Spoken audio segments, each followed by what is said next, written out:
Have you got any goals within your tennis that you're trying to develop certain areas? Yeah, I'm always developing, always learning. I think anyone who plays, like, even when I was growing up, watching interviews and watching those greats like Andy, Novak, Rafa and Roger, that they're just always improving. No matter how many slams they've won, they just keep on going. And I think, I'm still at the very, very start of my journey, and I'm still learning all the time. I'm still gaining lots of experience through winning matches, losing matches, different environments. So I think there's many areas in my game I'm trying to improve. Obviously, tennis is a very mental game, so I'm trying to keep on improving that. But yeah, my serve, my forehand, the way I'm trying to improve the attacking side of my tennis. I've always been someone who's incredibly comfortable in defence, but coming forwards and trying to knock off the point with a volley. I think that's what I'd say. Modern tennis is very much, you've got to go out there and win against the best. They're not going to let you. So. Yeah. When you're talking about your game in attack and defence, have there been any specific drills through your childhood and your teens and through to now that you've really, felt have made a big impact on your game style now? I think, no, and I think this is for every young player. It's like coaches always try and say you've got to be more attacking, and that's all good and well, but I feel like as a player you've got to experience losing matches because you're not doing the right thing. I went through a period, I think I was about 40 in the world last year, and I lost 4 matches, 7-6 in the third against, I think, really top players.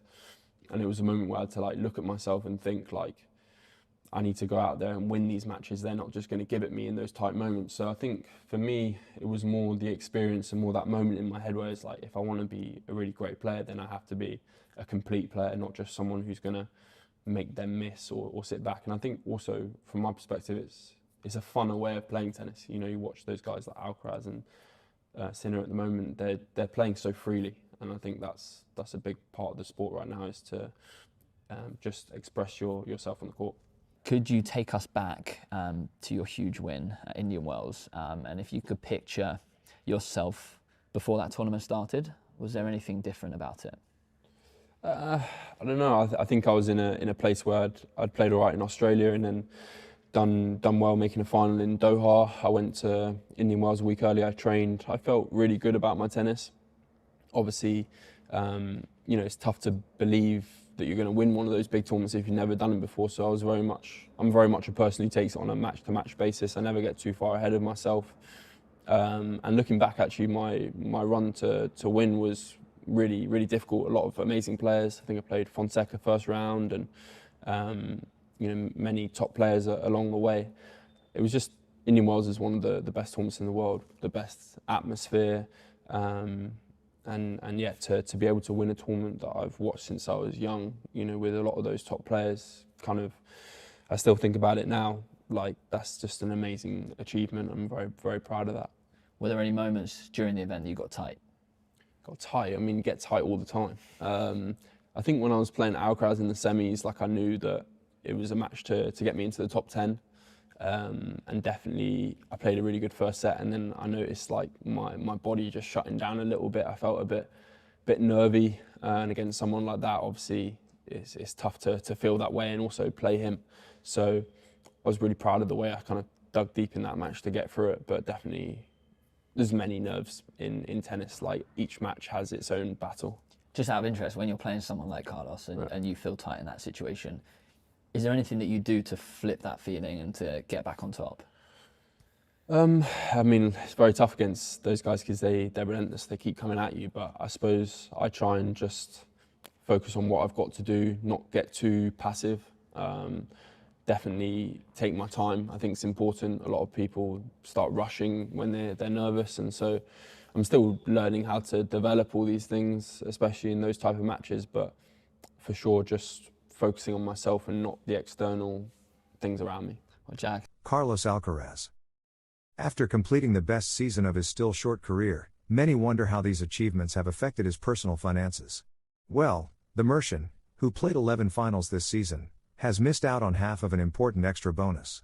It's the bonus you receive for playing all the Masters 1000 tournaments in a single year. Alcaraz would have received $4.8 million if he had played all of them, but the rule states that the reward is reduced by 25% for each Masters 1000 not played due to withdrawal or injury, up to a maximum of 3. From 4 onwards, the reduction is 100%, which is what happened to Sinner. Alcaraz challenges Sinner ahead of 2026. Carlos Alcaraz could not defeat Jannik Sinner in the Masters Cup final held at the ALCARAZ Arena in Turin. The Spanish player, who delivered a solid performance overall, was left with a bitter taste after losing 7-6, 4, 7-5 to the man from San Candido, closing 2025 as world number 1 with 8 titles. The Mercian accepted the painful defeat and, in the award ceremony, sent Sinner a warning ahead of 2026, a year expected to be thrilling and in which Spanish and Italian fans will surely see their players face off more than once. It's been a great year for Jannik and now it's time to rest. I hope you're ready for next year because I will be too. Hopefully we can play more finals together, said the player from El Palmar shortly after thanking the Italian crowd for their support and respect during the final. Sinner decided to rest and prepare for 2026, a decision that generated a lot of debate. However, Jannik has expressed a rather striking opinion about the tournament scheduling. Carlitos already said that, given how tight the calendar is, it should be held less frequently and Sinner agrees. Every player has their own opinion. With this calendar, it's difficult for the Davis Cup to have the best players from every country every year. What I would love to see in the future, is for the Davis Cup to be played every 2 years. This way you could place the semifinals at the beginning of the season and the final at the end, somewhere, Sinner said.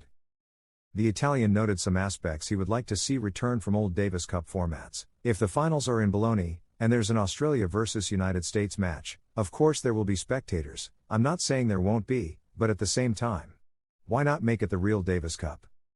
I've never had the chance to play the real Davis Cup, where you have to play away in Brazil or Argentina, with the whole stadium not against you but fully supporting their country. I think that's the real Davis Cup, Sinner concluded. Carlos Alcaraz beats Sinner in another peculiar battle. The Mercian has beaten the Italian in a statistic that even has its own honorary title among tennis fans. Nobody disputes that 2025 has been Carlos Alcaraz's year. And few would doubt that if Jannik Sinner hadn't been suspended for 3 months for doping, he could have spoiled the Mercian's very happy ending. The Spanish player ended the year conquering his big goal, finishing at the top of the ATP ranking. But only 550 points separate them. While Alcaraz played 19 tournaments this year, the Italian played 18. Their different schedules and the injuries they suffered resulted in very similar numbers. And to top it off, Sinner defended the Masters Cup title, one of the trophies still missing from Alcaraz's collection. Thus, after analyzing all the statistics of both players for the recently concluded season, it has been published that the Mercian has won the honorary title of Baker of the Year. In other words, the one who produced the most 6-0 and 6-1 sets throughout the year. In tennis slang, a 6-0 is called a bagel and a 6-1 a breadstick. Well, Carlos achieved 8 sets by 6-0 and 27 sets by 6-1, a total of 35 freshly baked sets, just one more than Sinner's 34. Fabio Fognini believes Sinner and Alcaraz will rarely play the Davis Cup ever again. And as a result of such rivalry, the rest of the tour can only talk about them. Everything revolves around the two great stars of the moment. Even at the Davis Cup finals, which neither of them played, their names were still at the center of discussion. The latest to comment on the controversy generated by Sinner's decision to skip the competition with Italy was his compatriot Fabio Fognini.